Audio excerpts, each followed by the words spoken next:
ಗುರುಭ್ಯೋ ನಮಃ.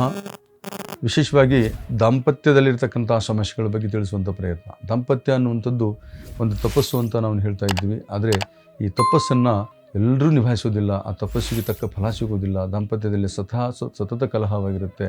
ಗಂಡ ಮತ್ತು ಹೆಂಡತಿ ಮತ್ತು ಗಂಡನ ಮಧ್ಯದಲ್ಲಿ ಸಾಮರಸ್ಯದ ಕೊರತೆ ಇರುತ್ತೆ. ಯಾಕೆಂದರೆ ಎಲ್ಲರೂ ಚೆನ್ನಾಗಿರಬೇಕು ಅಂತ ಬಯಸ್ತಾ ಇರ್ತಾರೆ. ಆದರೆ ಕಲಹ ಇದ್ದೇ ಇರುತ್ತೆ. ಆದರೆ ಒಂದು ಪ್ರಶ್ನೆ ಹೇಳೋದಾದರೆ ಏನಂದರೆ, ಎಲ್ಲಿ ಸರಸ ಇದೆಯೋ ಅಲ್ಲಿ ವಿರಸ ಇದ್ದೇ ಇರುತ್ತೆ. ಆದರೆ ಈ ಸರಸ ವಿರಸಗಳ ಸಮ್ಮಿಲನವೇ ಸಮರಸ ಅಂತ ಹೇಳ್ತೀವಿ. ಆ ಸಮರಸದಲ್ಲಿ ಬಾಧೆಗಳಂತೂ ಬಂದು ಪರಸ್ಪರವಾಗಿ ದೂರವಾಗ್ತಕ್ಕಂಥ ಸಂದರ್ಭ ಯಾಕಾಗುತ್ತೆ ಅನ್ನುವಂಥದ್ದಾದರೆ, ಈ ಜಾತಕದಲ್ಲಿ ಕೆಲವು ದೋಷಗಳಿರುತ್ತೆ. ಹಾಗಾಗಿ ಕೆಲವು ಅವರವರ ಕರ್ಮ ಸಿದ್ಧಾಂತಗಳ ಮೇಲೆ, ಪೂರ್ವಜನ್ಮ ಕರ್ಮ ಸಿದ್ಧಾಂತಗಳಿಂದಲೂ ಕೂಡ ದಾಂಪತ್ಯದಲ್ಲಿ ನೋವನ್ನು ಅನುಭವಿಸುವಂಥದ್ದು, ಏಕಾಂತತೆಯನ್ನು ಅನುಭವಿಸುವಂಥ ಯೋಗ ಬರುತ್ತೆ. ಎಲ್ಲ ಚೆಂದಾಗಿದ್ದುಕೊಂಡು ಒಂದಲ್ಲ ಇನ್ನೊಂದು ಕಡೆ ಮದುವೆಯಾಗುವಂಥದ್ದು, ಡೈವರ್ಸ್ ಮಾಡುವಂಥದ್ದು, ಇದೆಲ್ಲವೂ ನಡೀತಾ ಹೋಗುತ್ತೆ. ಪ್ರೇಮ ಭಂಗ ಕೂಡ ಆಗ್ತಾ ಹೋಗುತ್ತೆ.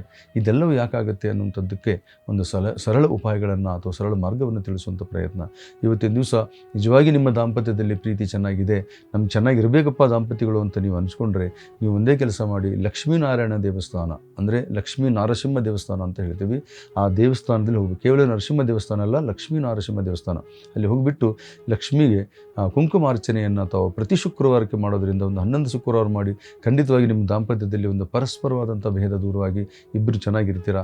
ಮತ್ತು ಹೆಚ್ಚಿನ ರೀತಿಯಲ್ಲಿ ನಿಮ್ಗೆ ಏನಾದರೂ ಕಷ್ಟಗಳು, ತೊಂದರೆಗಳು ಅನಿಸಿದರೆ, ದಾಂಪತ್ಯದಲ್ಲಿ ಕೊರತೆಗಳು ಅಥವಾ ದೂರತ್ವ ಅನಿಸಿದರೆ, ಕೆಳಕಂಡ ನಂಬರಿಗೆ ಕರೆ ಮಾಡಿ. ನಿಮ್ಮ ಸಮಸ್ಯೆಗಳ ಪರಿಹಾರ ಖಂಡಿತ ಹೇಳ್ಕೊಡ್ತೀನಿ. ನಮಸ್ಕಾರ.